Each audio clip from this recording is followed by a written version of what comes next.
Baik, bismillahirrahmanirrahim. Assalamualaikum warahmatullahi wabarakatuh.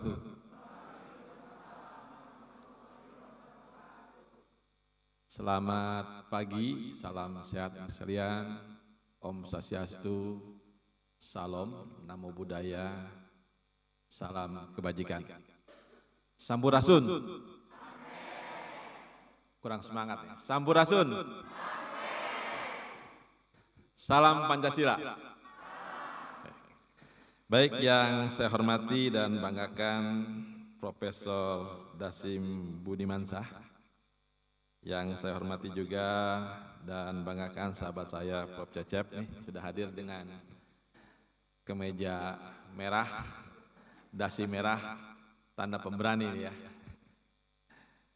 Moderator Kang Asep Dahliana, dan teman-teman sekalian, adik-adik kita, para mahasiswa UPI, baik hadir secara langsung di auditorium ini maupun yang hadir melalui saluran Zoom meeting. Bapak Ibu dosen, segenap sivitas akademika yang mohon maaf ya sebutan satu persatu.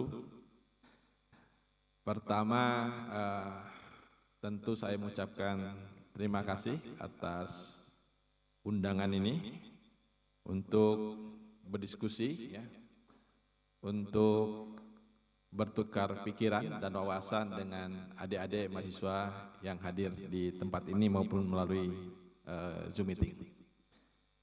Sebelum saya mulai kuliah ya, saya ingin memberikan semangat karena saya minta adik-adik sekalian tolong HP-nya disimpan. Ya. HP-nya disimpan. Kita berbicara gantian ya. Saya bicara duluan, kalau ada yang mau bicara, acung tangan, ngomong, saya berbicara Pak. Ya. Jadi kita fair.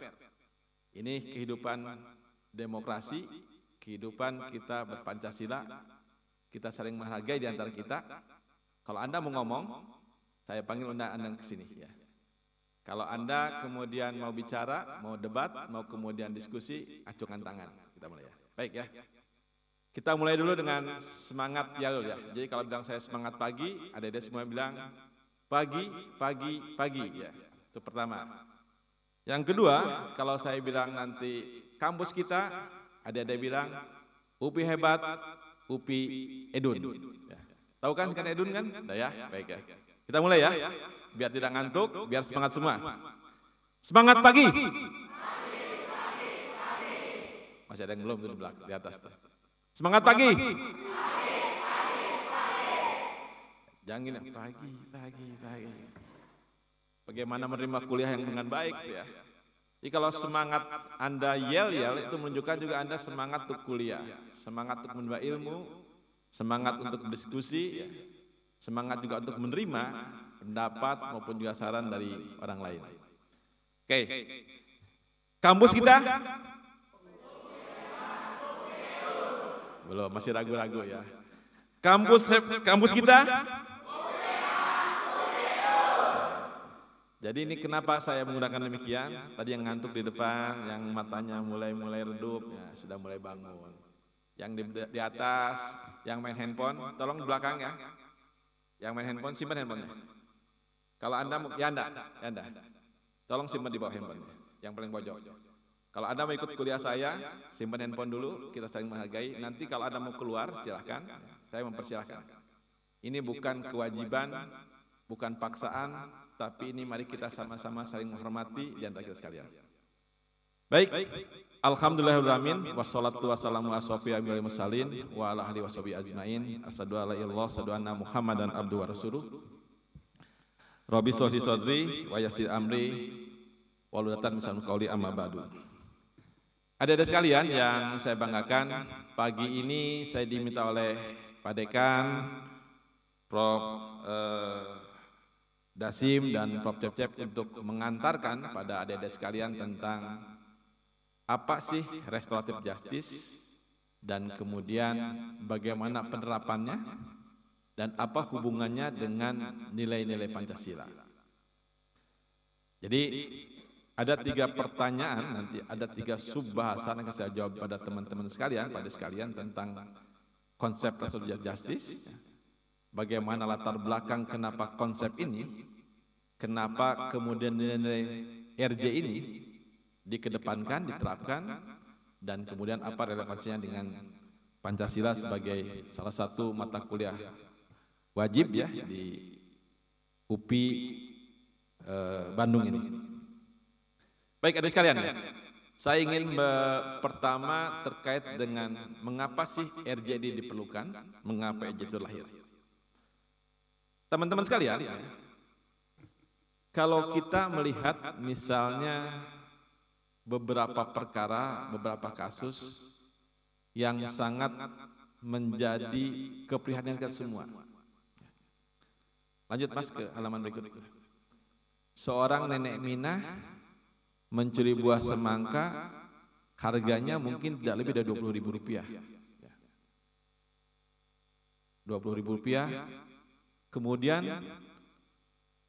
dihukum ya, oleh polisi, ya, diproses oleh penyidikan oleh polisi, ditangkap oleh polisi, dituntut oleh jaksa, putus oleh majelis hakim, masuk penjara. Ada lagi kasus kemudian kita lihat Keke Sarmin. Dia hanya nyuri batang karet, hanya kemudian nyari mungkin 1-2 pelepah daripada sawit untuk kehidupan anaknya, untuk kehidupan keluarganya, ditangkap oleh polisi, ya, kemudian dituntut oleh jaksa, diajukan ke persidangan, diputus oleh hakim, masuk penjara. Ada lagi nenek Artija misalnya. Dia hanya kemudian mengumpulkan ranting-ranting kayu di Jember sana. Kebetulan rumahnya berdekatan dengan perkebunan salah satu BUMN, ya, ngambil ranting-ranting kayu yang sebenarnya ranting-ranting kayu itu juga tidak bukan nilai ekonomis. Untuk kayu bakar di rumahnya, untuk kemudian melangsungkan kehidupannya, dijual kayu ranting-ranting itu, ditangkap polisi, diproses oleh jaksa, dihukum oleh pengadilan, masuk penjara. Tentu pertanyaannya adalah, apakah sedemikianlah hukum di kita? Apakah begitu kemudian teganya hukum di Republik ini yang menghukum orang-orang yang mengumpulkan lembar demi lembar daun, daun jati misalnya, mengumpulkan ranting demi ranting pohon yang kemudian jatuh dari sebuah pohon besar, yang kemudian hanya karena misalnya dia kehausan mengambil buah semangka karena dia tidak punya uang untuk membelinya, yang kemudian juga mengambil sandal jepit karena mungkin dia tidak punya uang untuk sandal jepit untuk membeli sandal itu karena kakinya sudah lecet misalnya, berhadapan dengan aspal, dan kemudian dihukum penjara oleh jaksa dan hakim. Apakah itu kemudian yang menjadi tujuan daripada sebuah penegakan hukum itu? Apakah itu kemudian yang kita inginkan ketika Bapak Ibu Anda sekalian untuk mengangkat kami jaksa-jaksa ini untuk bertugas menegakkan hukum Republik Indonesia ini? Tentu jawabannya tidak. Tentu jawabannya adalah tidak. Karena apa? Karena sejatinya hukum itu menurut Profesor Sacipto Raharjo adalah untuk manusia, bukan manusia untuk hukum. Sepanjang bahwa hukum itu ternyata melukai hati nurani masyarakat, ternyata kemudian hukum itu kemudian ketika dipraktekkan, itu kemudian hanya tajam ke bawah dan tumpul ke atas. Ketika hukum itu kemudian ketika dipraktekkan kemudian ternyata banyak kemudian masyarakat menjerit akibat hukum yang kaku tadi, maka tentu kita sama-sama mengkoreksi bagaimana penegakan penerapan hukum di Republik ini. Ada sekalian, ke halaman 1 dulu Mas, coba lihat sebelumnya. Ada satu problem mendasar menurut hemat saya di Republik ini. Mengapa kemudian penegak hukum menjadi gaduh? Mengapa kemudian penegak hukum menjadi kemudian tidak mencerminkan rasa keadilan masyarakat? Mengapa kemudian hukum seringkali dipertanyakan objektivitas dan kemudian mempertanyakan profesionalitas aparat penegak hukum dalamnya?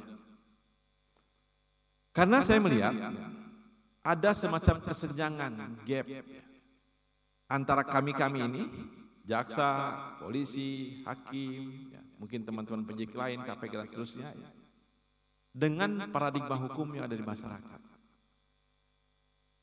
Saya, ya, kami jaksa ini, seringkali terjerembab, seringkali kemudian terpaku bagaimana menegakkan hukum secara prosedural. Bagaimana kami kemudian seringkali berkutat pada bagaimana pemenuhan aspek-aspek kuantitas saja. Bagaimana kami kemudian ketika ada suatu fakta-fakta di lapangan, ada orang mencuri, mengambil barang orang lain dengan maksud dimiliki selama hukum, sesuai dengan rumusan pasal 362 KUHP, maka kemudian kami tidak memikirkan bagaimana impact-nya, bagaimana kemudian efeknya, bagaimana kemudian akibatnya bagi kehidupan bermasyarakat berbangsa ini. Itu seringkali kami pahami seperti itu. Jadi ketika ada orang misalnya mencuri jam tangan saya, maka serta-merta baik dengan laporan maupun tanpa laporan, polisi langsung menangkap orang itu. Periksa, proses, kemudian masukkan ke jaksa, jaksa kemudian periksa, ya, teliti berkas perkara itu, apakah misalnya permintaan material, kemudian terpenuhi P21 buat dakwaan, dilimpahkan ke pengadilan, selesai. Itu yang kita melihat di sisi aparat penegak hukum. Jadi tahapan-tahapan itu dilewati. Sepanjang tahapan itu dilewati, ada proses acara pidana dari mulai penyelidikan, penyidikan, penuntutan, sidang peradilan, dan kemudian eksekusi, maka kami menganggap kami telah melaksanakan tugas-tugas kami selaku aparat hukum. Akibatnya apa? Akibatnya karena pendekatan-pendekatan hanya kemudian sebagaimana pendekatan kuantitatif tadi, hanya mengejar pada angka-angka, hanya mengejar pada terpenuhi syarat-syarat formal saja, maka yang dihasilkan adalah hanya keadilan formalitas. Saya ulang ya, maka dihasilkan adalah keadilan formalitas yang bisa jadi bertentangan dengan hati nurani masyarakat, bertentangan dengan rasa keadilan masyarakat.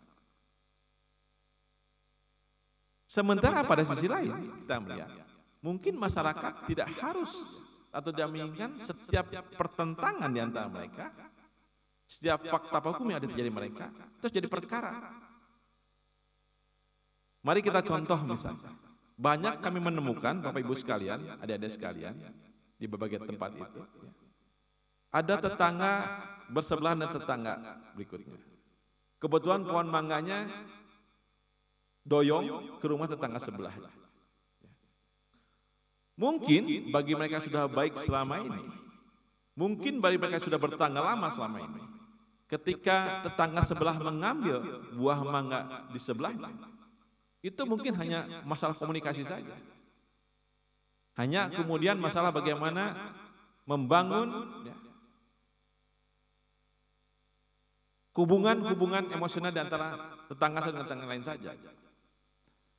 Tetapi ketika hukum itu diterapkan secara formalistis, tadi Prof. Dapsir menyatakan hanya menemukan pada aspek-aspek retributif, hanya pada penjeraan, hanya pembalasan saja. Mungkin kalau kita tidak melihat pada secara utuhnya, langsung tangkap, kemudian proses peradilan, penjara. Padahal mereka tidak mengenai itu. Misalnya. Ketika misalnya diambil mangganya, cukup saja Pak, udah Pak, kami selesaikan dalam artian musyawarah mufakat. Silahkan, yang penting nanti kalau misalnya Anda mau ngambil, tolong misalnya pucuk daripada mangga itu dijaga, sehingga keberlangsungan ataupun buah mangga berikutnya bisa lebih baik lagi dan seterusnya. Mungkin bisa sepakati nanti kalau misalnya ada daun-daun yang jatuh ke tetangga sebelahnya itu, ayo disapu bareng-bareng. Itu yang terjadi dalam masyarakat. Musyawarah mufakat, kehidupan bersama, gotong royong, ya, yang menjadi cerminan daripada nilai-nilai Pancasila yang selama ini ada. Dan ada sekalian, kalau nanti ada bicara tentang hukum perdata ya, di KUH Perdata atau Burgerlijk Wetboek atau BW itu, Belanda itu, sudah diatur Pak. Tentang persoalan-persoalan hubungan ketetanggaan itu. Tidak semua harus kemudian dimasukkan ke pengadilan, tidak semua harus kemudian ditangkap oleh polisi, diproses oleh hukum, diproses oleh jaksa, dituntut oleh jaksa, masuk ke pengadilan. Inilah yang kemudian jadi problem-problem penegakan hukum di Republik ini. Makanya seringkali banyak adik-adik mahasiswa demo ke kantor kejaksaan tinggi, kantor-kantor kejaksaan negeri misalnya, segala macam. Pak, saya ini kan kemudian hanya mengambil barang, hanya kemudian melakukan kehilapan, karena saya tidak bisa makan, Pak. Pak, saya kemudian, kenapa saya kemudian memblokir jalan kemudian atau kemudian bersengketa dengan tetangga sebelah, karena memang, mohon maaf Pak, saya nggak bisa lewat. Apa iya kemudian harus kita selesaikan dengan persoalan pendekatan retributif tadi? Oleh sebab itu, Bapak sekalian, maka tentu harus disamakan. Kalau dalam istilah frekuensi radio itu frekuensinya disamakan. Jadi kalau frekuensinya sama, tentu kita akan mendengar radio itu dengan jernih, dengan baik. Apa yang disampaikan oleh penyiar, tentu akan didengar merdu, akan didengar enak oleh pemirsa yang mendengar radio itu. Kalau frekuensinya sama. Kalau penyanyi kemudian berdendang, atau menyanyikan sebuah lagu di televisi, maka akan kedengaran enak, kedengaran merdu, kalau kemudian frekuensinya sama. Tidak akan kemudian Anda menggerutu, ya, dan kemudian juga dari pihak si penyiar ataupun penyanyi pasti juga tidak akan sampai pesan dan sebagainya.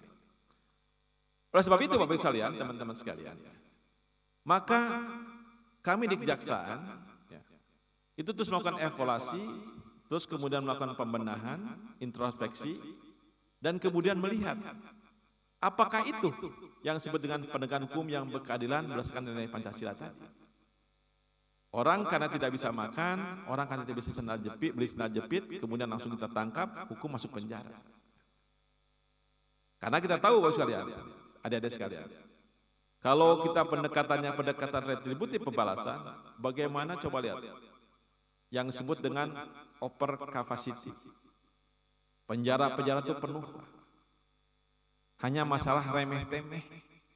Hanya masalah-masalah kemudian hubungan-hubungan masyarakat antara saya dengan Pak Dasim, antara saya dengan Prof. Cecep misalnya. Gara-gara saya ambil sendal jepit Pak Cecep, mungkin Pak Cecep sudah mengikhlaskan. Kan? Tapi tengah jalan saya ditangkap oleh polisi, diproses jaksa tanpa memperhatikan substansi persoalan yang sesungguhnya antara saya dengan Prof. Cecep tadi. Lanjut Mas.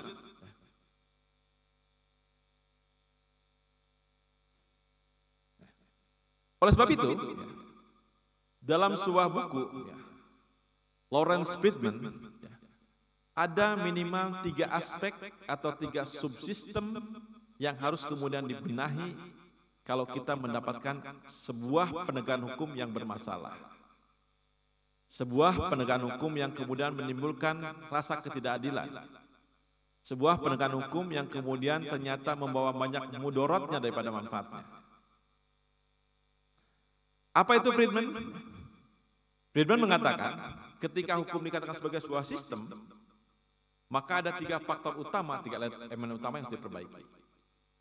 Yang pertama disebut dengan legal structure. Struktur hukumnya. Kira-kira Bapak Ibu sekalian, teman-teman sekalian, kalau sekarang struktur hukumnya melalui sistem peradilan pidana terpadu, ya, dari mulai penyelidikan, penyidikan, penuntutan, ya, persidangan, dan eksekusi, sudah pasnya menampung aspirasi, menampung kemudian akomodasi, mengakomodasi kemudian rasa keadilan yang ada dalam masyarakat itu. Maka kita harus melihat dulu ya. Dari segi structure daripada kemudian struktur hukumnya. Yang kedua, ya, pada legal culture, budaya hukum masyarakat. Ini butuh bukan hanya pada kami, APH saja, tapi pada kita semua. Kira-kira Anda, Bapak Ibu sekalian, ada sekalian, kalau sekarang ada saya mencuri atau mengambil pulpen Anda bersedia memaafkan enggak? Ya. Kalau jawabannya iya, tentu Anda juga harus kemudian berikhlas ataupun punya komitmen untuk tidak meneruskan perkara ini, melaporkan ke polisi, meneruskan pada jaksa sampai ke persidangan. Anda mau maafkan enggak? Misalnya kalau kemudian teman Anda secara tidak sengaja bukunya kebawa ke rumah. Buku Anda yang kemudian ada di depan meja atau kursi Anda sekalian itu kebawa ke rumah misalnya. Maka kalau ada keinsafan kepada Anda sekalian bahwa udah Pak Jaksa, Pak Asep, saya kemudian rela mungkin karena kehilapan saja. Mungkin dia tidak sengaja saja. Walaupun unsur pasal 362 KUHP, unsur pencurian terpenuhi.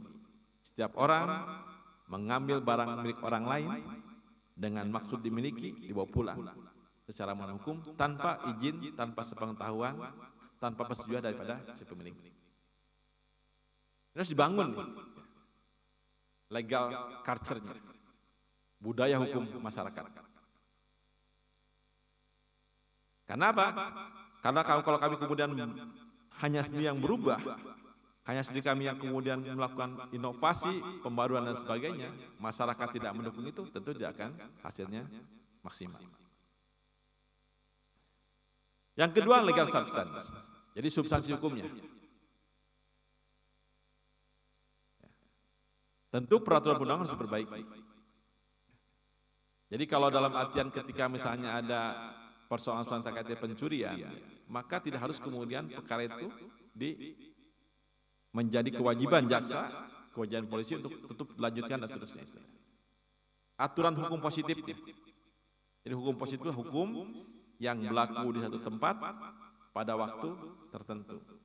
Jadi kalau KUHP-nya harus diperbaiki. Kalau kemudian kita hukum acaranya, hukum acara pidana, KUHAP-nya, Undang-Undang 1981 diperbaiki. Kalau kaitan dengan misalnya peraturan pelaksanaan di tingkat rektorat, misalnya yang kurang pas, itu harus diperbaiki. Itu disebut dengan substansi hukumnya. Aturan tertulisnya, peraturan perundang-undangnya harus kemudian kita benahi, kita perbaiki untuk kemudian mencapai tujuan kita. Dan keempat, ini kalau ini tambahan dari Prof. Romli ya. Jadi kalau Friedman itu hanya 3, legal structure, legal culture, kemudian legal substance. Jadi substansi hukum, struktur hukumnya, dan kemudian budaya hukum masyarakat. Tapi Prof. Romli menambahkan satu lagi, legal aparatus. Apa legal aparatus? Ya kami-kaminya ini diperbaiki juga. Kami-kami jaksa, polisi, hakim, dan kemudian harus kemudian diberikan pemahaman, harus kemudian diberikan semacam, katakanlah pemahaman-pemahaman baru lagi tentang bagaimana penegakan hukum yang berkeadilan tadi. Penegakan hukum yang tidak semata-mata pada kepastian, tapi juga pada keadilan, pada juga kemanfaatan hukum bagi masyarakat secara keseluruhan. Jadi itu ya. Jadi kami kemudian melakukan pembenahan pada keempat hal tadi, untuk kemudian bagaimana kami menyeimbangkan, menyamakan frekuensi dengan paradigma hukum yang ada pada masyarakat tadi. Lanjut Mas. Bapak sekalian, teman-teman sekalian, secara teoritis, banyak teori yang berkembang bahwa di dalam ilmu hukum kan ada 3 tujuan hukum itu: kepastian, keadilan, kemanfaatan. Teori konvensional dari Gustav Rachbuch misalnya, itu seringkali mempertentangkan arti ketujuan hukum tadi. Jadi kalau saya misalnya pada satu kasus tertentu, satu perkara tertentu, saya akan mengedepankan aspek kepastiannya.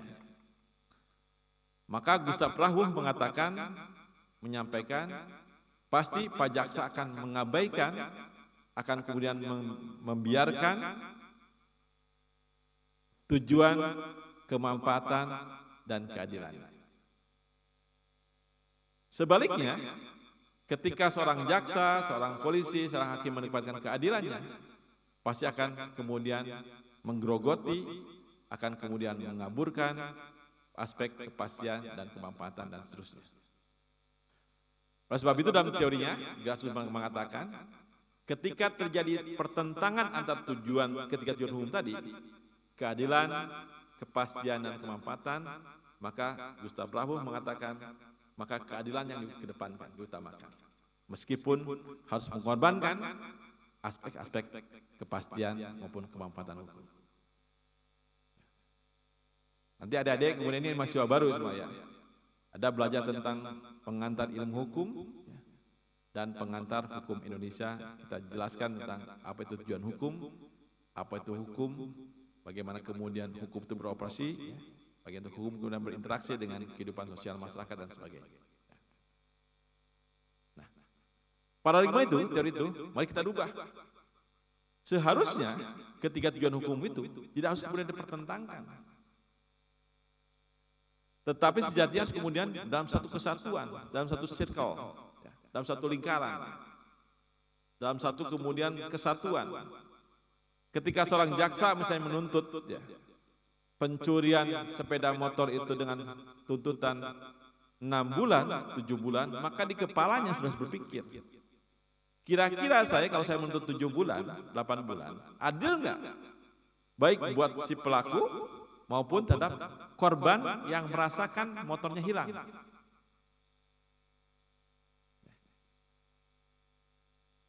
Ketika seorang jaksa kemudian mengajukan tuntutan 6 bulan untuk pencurian motor, kira-kira bermanfaat nggak untuk kehidupan masyarakat selanjutnya? Bisa nggak semacam sebagai deterrent effect membuat orang jerak dan memberikan contoh pada masyarakat lain sehingga tidak mengulangi perbuatan yang si pelaku. Jadi kemanfaatannya ada. Termasuk sudah pasti adalah ada kepastian hukumnya. Jadi ketika kemudian kita tuntut 6 bulan kurungan atau hukuman penjara pada yang bersangkutan, pada pelaku, maka kemudian pelaku mendapat kepastian. Korban berkepastian bahwa dia bersalah dan kemudian dihukum sesuai dengan derajat kesalahan.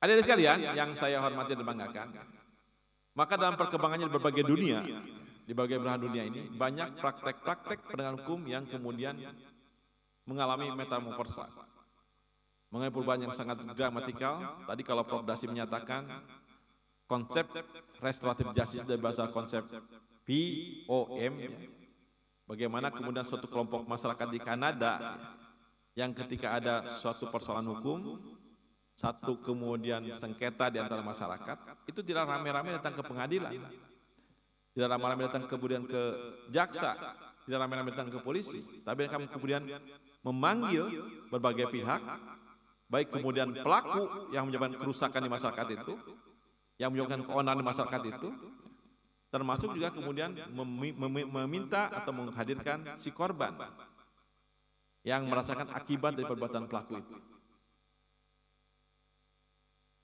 Itu di Kanada kurang lebih tahun 1970-an. Lakukan seperti itu. Dipanggil tokoh-tokoh masyarakat, tokoh adat setempat, kemudian mereka para stakeholder terkait di situ. Bicara, diselesaikan, kemudian melalui jalur-jalur disebut yang luar jalur pengadilan. Itu dilakukan di Kanada. Artinya apa? Tentu, ternyata tujuan hukum tidak hanya pada 3 hal saja. Tidak hanya kepastian, keadaan, kemanfaatan, tapi perdamaian juga dikedepankan. Ketika masyarakat sudah damai, korban pelakunya sudah kemudian maaf-maafan, sudah cipika-cipiki, sudah kemudian juga saling memahami, saling menghormati, saling menyadari terhadap perbuatannya dan akibat yang ditimbulkannya, dan si korban sudah menginsafi akan memaafkan ketika ada teman yang ngambil pensilnya, ngambil bukunya, ngambil kemudian tasnya yang keambil dan sebagainya, maka selesailah hukumnya di situ.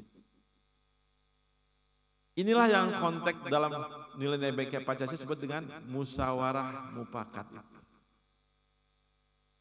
Jadi konsep VOM tadi, victim offender mediation, jadi antara korban dan pelaku itu dimediasi dalam satu lembaga, satu forum informal itu, maka selesai. Maka kemudian saya katakan tadi, sebenarnya ada satu tujuan hukum lagi yang harus dikedepankan, disebut dengan perdamaian dan cinta kasih. Tadi kan Anda sudah bilang tadi, ketika Anda mengatakan, Anda mau maafkan enggak? Kalau ada teman Anda, kemudian ada pulpen yang Anda letakkan di atas meja, keambil oleh teman Anda sebelahnya. Ya, saya maafkan. Selesai sebenarnya hukum itu. Dan konsep ini Bapak Ibu sekalian, ada sekalian, itu ternyata bukan tahun 70. Kalau kada itu tahun 70 tadi sebagaimana Prof. Dasip sampaikan dalam satu buah beberapa tulisan pakar-pakar hukum di sana. Di kita sudah ratusan tahun. Dan bahkan mungkin ribuan tahun yang lalu. Konsep restoratif justice, keadilan yang mengutamakan bagaimana musyawarah mufakat, itu sebenarnya akar dasarnya di budaya kita. Saya baca beberapa jurnal, baca kemudian juga buku-buku yang ditulis oleh beberapa penulis-penulis asing misalnya, yang ngakui. Saya melakukan penelitian, saya kemudian melakukan riset, itu di Indonesia. Di Tanah Minang, bagaimana kemudian Nini Mama dan masyarakat adatnya itu kemudian bergotong royong, menyelesaikan masalah secara mufakat, diselesaikan secara adat, selesai. Di Banten misalnya gitu, suku Baduy dan seterusnya, bagaimana mereka mengerjakan sesuatu dengan cara bersama-sama. Ketika misalnya ada satu masyarakat ketika kemalangan, dibantu dengan yang lain, musyawarah mufakat dilaksanakan juga. Ketika ada orang bersengketa, satu dengan yang lain, tetangga sebelah dengan tetangga sebelahnya lagi, kemudian didamaikan oleh pemangku adat, tokoh-tokoh adat, oleh kemudian pemuka adat di tempat itu disebut dengan restoratif justice. Karena apa? Dikedepankan disebut dengan musyawarah mufakat sebagai pencerminan daripada nilai-nilai Pancasila. Dapat ya? Jadi ada relevansi antara kemudian nilai Pancasila dengan konsep restoratif justice. Ada hubungan yang erat, ada kemudian juga bagaimana tali temali antara nilai filosofi dalam Pancasila dengan kemudian praktek-praktek pada hukum yang bersifat restoratif justice. Lanjut, Mas. Ada sekalian, mari kita lihat sebelum saya nanti menerapkan bagaimana penerapan di kita ya. Kita dengan Belanda misalnya. Kitab Undang-Undang Hukum Pidana kita, KUHP yang sedang berlaku. Ya. Itu awalnya berasal daripada Wetboek van Strafrecht, Belanda. Ya. Wetboek van Strafrecht itu adalah berasal daripada Kode Napoleon, Prancis. Yang sekarang ada yang membaca misalnya pasal 362, 363, 364, 365, ya. Kemudian penipuan ada kemudian di pasal 378, 372, penggelapan dan sebagainya ada di situ. Itu warisan Belanda semua. Kalau ada kemudian perbuatan cabul dan segala macam overspel ya, dalam istilah Belanda itu 280 dan seterusnya itu KUHP Belanda semua.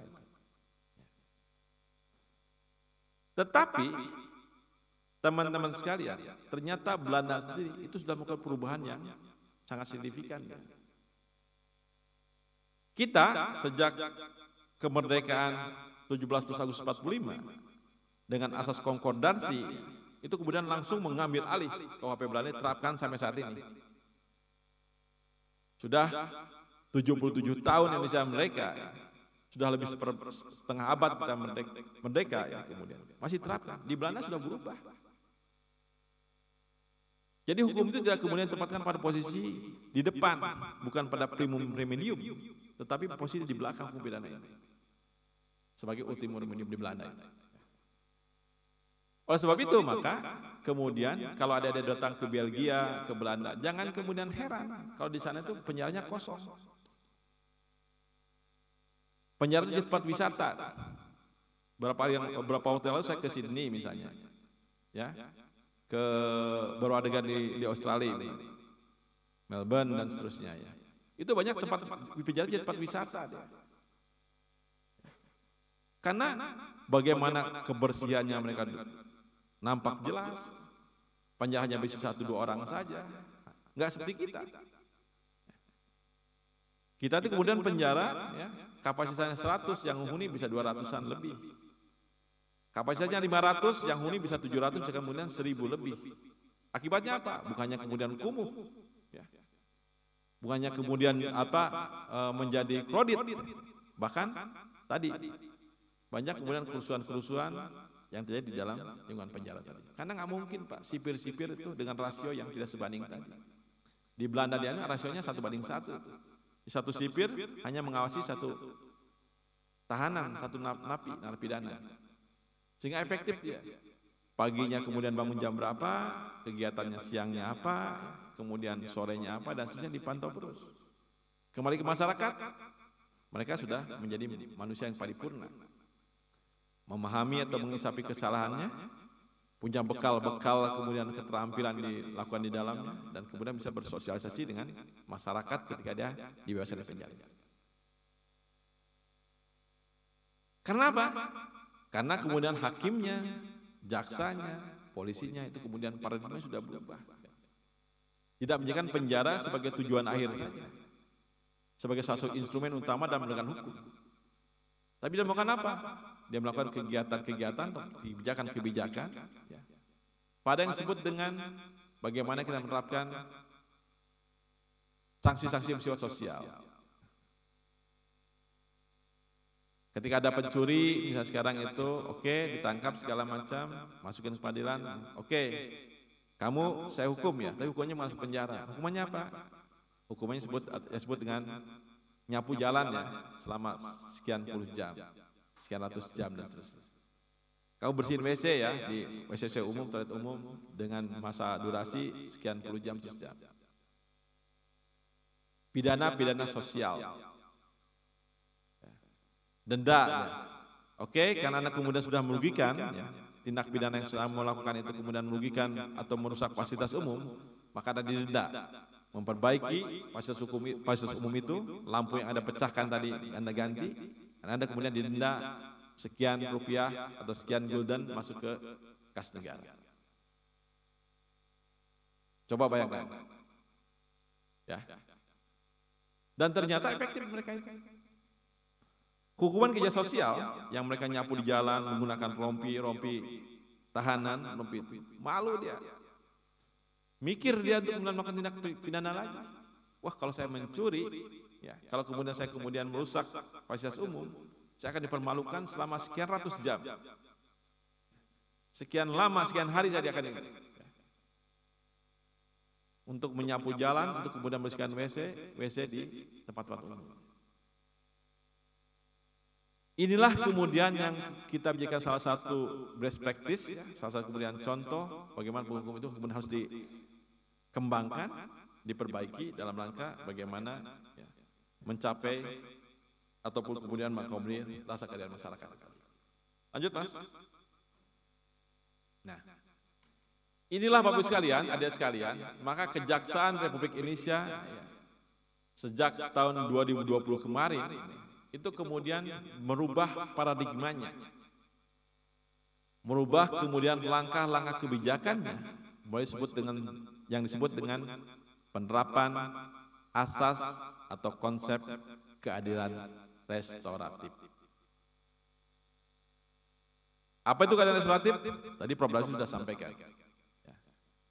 Penegakan hukum yang tidak semata-mata hanya membuat derita orang lain, derita pelaku. Tidak hanya kemudian balas dendam saja pada pelaku. Tidak hanya kemudian menghukum penjara saja pada pelaku. Tapi kita ingin mengetahui dia akar masalahnya. Sehingga seseorang itu melakukan tindak pidana pencurian. Mengapa seorang itu kemudian melakukan penganiayaan? Kenapa seorang itu kemudian melakukan kemudian memukul misalnya tetangganya sebelah misalnya, dan sebagainya. Dicari dulu akar masalahnya apa. Dengan kita tahu akar masalahnya, oh iya, kenapa nenek Minah itu mencuri semangka? Karena dia nggak punya uang, dia kehausan di jalan, habis kemudian bertani, berladang dan seterusnya. Nggak ada kemudian makanan, ada tetangga, ada semangka di kebun, diambil sama dia hanya untuk kemudian kebutuhan saat itu saja. Apa iya kita menghukum? Maka kemudian kita kasih tahu masalahnya, kita datangkan pihak pemilik semangka itu untuk berunding. Bapak, Ibu, ada nenek Minah nih, ada kakek Sarmin nih, yang kemudian setelah mengambil dan dia mengisapi sudah mengambil barang ataupun kemudian buah semangka, ranting kayu milik Bapak Ibu sekalian. Yang diambil cuma satu buah. Kira-kira Bapak Ibu ikhlas nggak untuk memberikan hanya satu butir semangka dan sekian banyak semangka yang di kebun Bapak Ibu untuk diikhlaskan diberikan pada nenek Minah itu tadi. Disitulah disebutkan konteks restoratif justice, dipertemukan antara korban dengan pelakunya. Kita jaksa, posisi ada di tengah sebagai fasilitator, sebagai mediator saja. Jadi kunci restoratif justice itu adalah kunci adalah keinsapan, keikhlasan korban untuk memaafkan daripada kesalahan pelaku. Saya ulang ya, jadi konsep restoratif justice yang akan dilakukan oleh kejaksaan melalui peraturan kejaksaan 15/2020 adalah keinsapan, kesadaran dan keikhlasan korban untuk memaafkan daripada perbuatan pelaku. Jadi kalau Pak Dasim tidak ikhlas, ketika saya menjam tangannya Pak Dasim dan Pak Dasim, saya nggak ikhlas Pak Polisi, saya nggak ikhlas kemudian memaafkan Pak Asep karena memang sudah nggak baik perbuatannya, saya hukum, RJ nggak akan berlaku. Perdamaian tidak akan terjadi. Maka tetap kita akan limpahkan ke pengadilan sebagai sebuah tindak pidana umum ya, yang memenuhi kemudian tahapan-tahapan penyidikan, penuntutan, persidangan sampai eksekusi tadi. Ada sekalian, konsep restoratif justice tadi di samping saya katakan tadi bagaimana kita mengedepankan pada keinsapan, pada kemudian keikhlasan korban maupun pelaku. Ada satu hal lain lagi. Kami menginginkan bahwa dengan konsep RJ, konsep justice tadi, itu juga kemudian ada perbaikan, pemulihan dalam keadaan semula. Jadi kalau tadi saya katakan pelaku menabrak lampu lalu lintas, menabrak kemudian pot-pot bunga yang ada di pinggir jalan, di trotoar dan sebagainya. Maka kita sampaikan sama pelaku, oke, kami maafkan Anda, kami akan kemudian fasilitasi untuk dilanjutkan ke pengadilan dengan syarat Anda mengganti pot ataupun lampu yang pecah daripada akibat perbuatan yang Anda lakukan. Pemulihan akibat dari perbuatan pidana yang dilakukan oleh si pelaku, si tersangkanya. Sebentar Mas, ke yang belum lagi, yang tadi lagi. Berikutnya, prinsip yang berikut daripada RJ itu, di samping tadi saya mengatakan ada keinsapan dari pelaku, dari korban untuk memaafkan pelaku. Kemudian pelaku juga bersedia untuk mengganti kerugian, memulihkan keadaan akibat perbuatannya. Satu lagi adalah kemudian juga situasi masyarakat, kemudian kondisivitas masyarakat, kondisi hubungan kekeluargaan antara mereka itu kemudian sudah kembali sebagaimana kondisi sebelum kejadian TPD itu tadi. Makanya dalam praktek Bapak Ibu sekalian, adik-adik sekalian, saya ketika sebagai kepala Kejaksaan Tinggi ada usulan dari Kejaksaan Negeri Indramayu, Pak, ini ada perkara di kami Pak, kami mau RJ-kan. Tentu syaratnya yang utama, saya bilang, coba kamu cek dulu, ada nggak permohonan maaf daripada si korban. Kalau tidak itu, saya tidak akan ACC untuk RJ, untuk dihentikan proses penuntutannya. Berikutnya lagi, kira-kira kemudian keluarganya sudah kemudian mengikhlaskan nggak? Ya. Sudah menyetujui nggak? Proses dilakukan. Jangan-jangan nih, jangan-jangan. Oke, misalnya si korbannya yang secara individual merasa mengisapi untuk memaafkan. Tapi keluarganya masih dongkol. Maka kemudian saya meminta pada jaksa, coba undang keluarganya, undang RT RW setempat, undang kemudian lurah, undang tokoh adat di situ, tokoh agama di situ. Mari kita temukan dalam satu forum di luar peradilan. Bisa di kantor, bisa kemudian di rumah-rumah penduduk, bisa kemudian di pematang-pematang sawah, bisa kami juga ada di yang disebut dengan rumah-rumah restoran justice yang ada kami buat di berbagai kabupaten kota di Indonesia. Ya, di desa-desa ada tuh, ada rumah RJ itu tujuannya tuh itu. Ya, saya ulang ya, jadi ada pemaafan dari korban, ya. Kemudian pelaku mengisapi, berjanji tidak akan mengulangi lagi perbuatan itu, ya. Itu dibuat tertulis itu. Kemudian juga si pelaku akan mengganti kerugian, memulihkan keadaan akibat dari perbuatannya itu tadi, dan kemudian masyarakat setempat juga tidak keberatan daripada konsep ataupun penyelesaian secara musyawarah mufakat tadi. Ada sekalian, Pak Jaksa, apa dasarnya sih kok Jaksa kemudian menjadi juru damai? Padahal kan setahu saya Jaksa itu hanya kemudian membuat dakwaan, membuat tuntutan, kayak Freddy Sambo kemarin bikin dakwaan, tebal 100 halaman lebih dan seterusnya. Dasar jaksa, bentar Mas, ke sebelumnya tadi. Ya. Ada suatu asas universal yang diakui oleh berbagai negara beradab di dunia, yang disebut dengan asas dominus litis. Saya ulang ya, ada suatu asas yang berlaku universal di seluruh dunia, yang diakui dengan negara beradab di dunia, disebut dengan asas dominus litis. Apa itu asas dominus litis? Dominus artinya pemilik, litis itu perkara. Jaksalah pemilik perkara, pengendali perkara. Terjemahan kasarnya seperti itu, terjemahan bebasnya seperti itu. Artinya, jaksa punya kewenangan untuk menentukan perkara yang dibuat oleh penyidik itu apakah akan dilimpahkan ke pengadilan atau akan dihentikan melalui disebut dengan SKP 2, surat ketetapan penghentian penuntutan. Selama ini kan begini, ketika ada bekas perkara dari penyidik kita periksa berkas perkaranya, terpenuhi nggak syarat formil material, kalau tidak terpenuhi kita diberikan P18.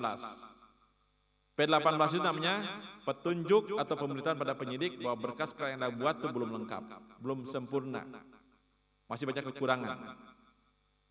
Habis dari P18, terbitkan P19. Kalau P19, apa ketidaksemurnaannya sebutkan.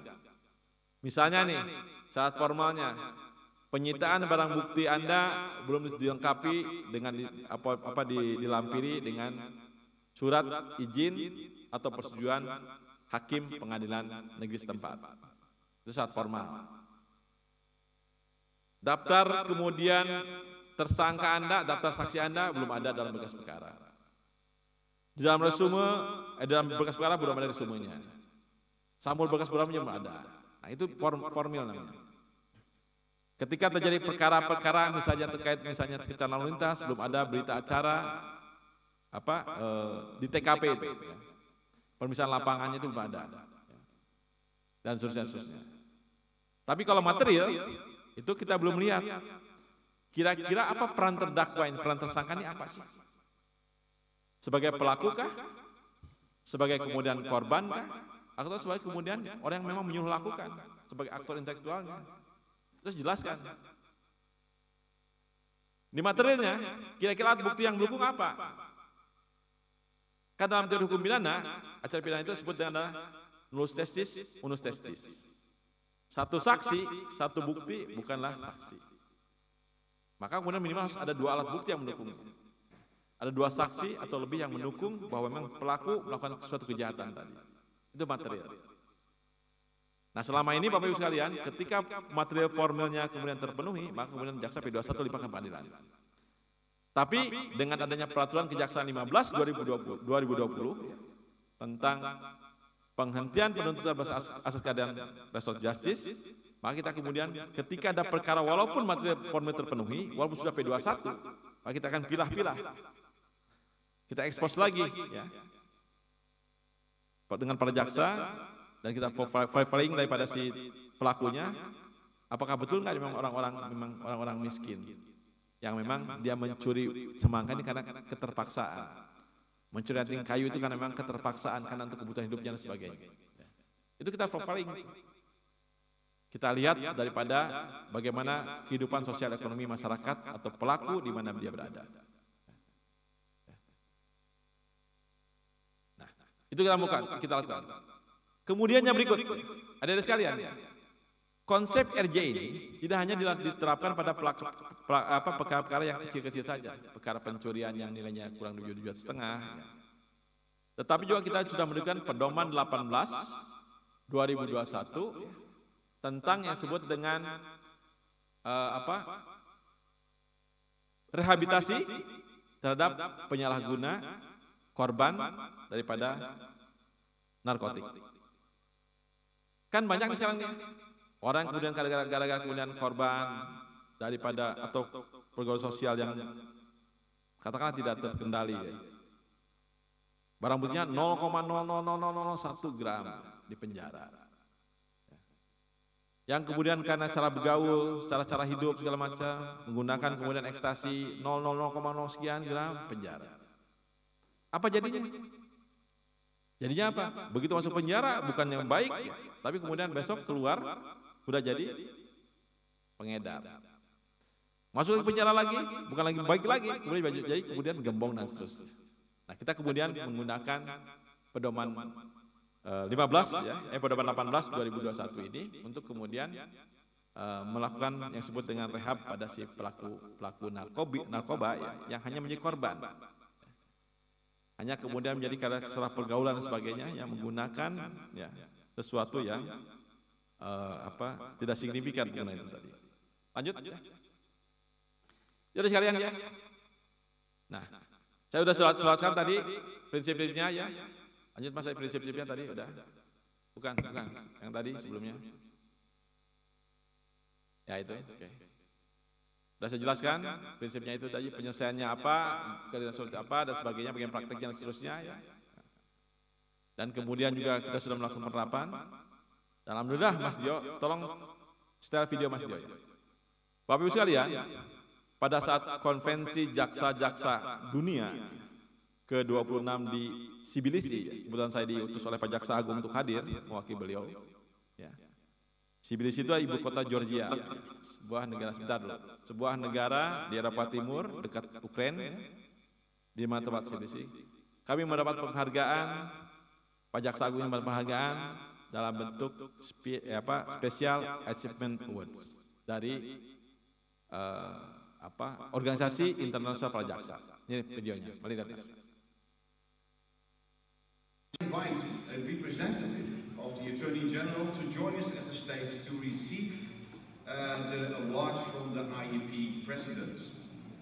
Professor Dr. Asef Muliano, Chief Prosecutor of West Java Province. May I ask you to join us at the stage?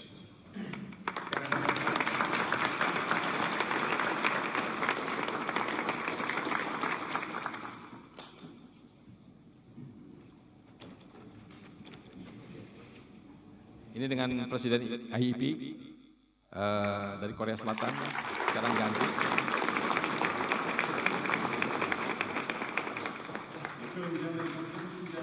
On behalf of the Attorney General, Professor Muliano will respond to the receiving of this award.